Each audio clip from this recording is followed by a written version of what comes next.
Hours ago, an earthquake shook New York City. A 4.8 magnitude quake centered in New Jersey, shaking much of the Northeast, hard enough to be felt by millions of people in a region not accustomed to it.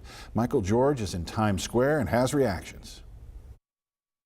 A camera on the top of the Statue of Liberty shows the effects of the 4.8 magnitude earthquake that struck the Northeast. These dogs jumped to attention as the shaking rocked homes.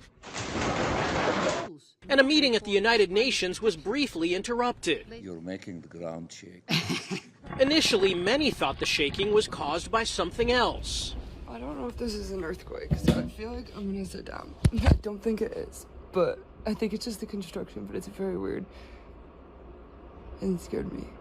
It was a relatively strong earthquake for the Northeast, though it caused minimal damage. Safety crews here in New York City are checking buildings and bridges to make sure they didn't suffer any structural damage. The earthquake that just hit New Jersey is one of the largest that's ever hit the New York City area. Dr. Judith Hubbard is a geologist that specializes in earthquakes. She says the ground in this area causes more widespread shaking compared to a similar quake on the West Coast.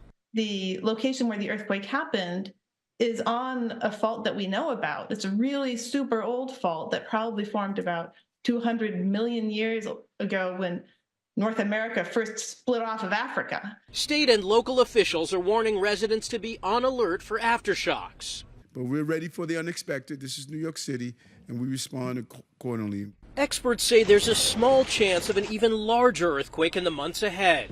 Michael George, CBS News, New York. Now, the last significant earthquake to hit the East Coast came back in 2011. That one was actually stronger than today's 5.8 on the scale. It struck in Virginia and cracked the Washington Monument.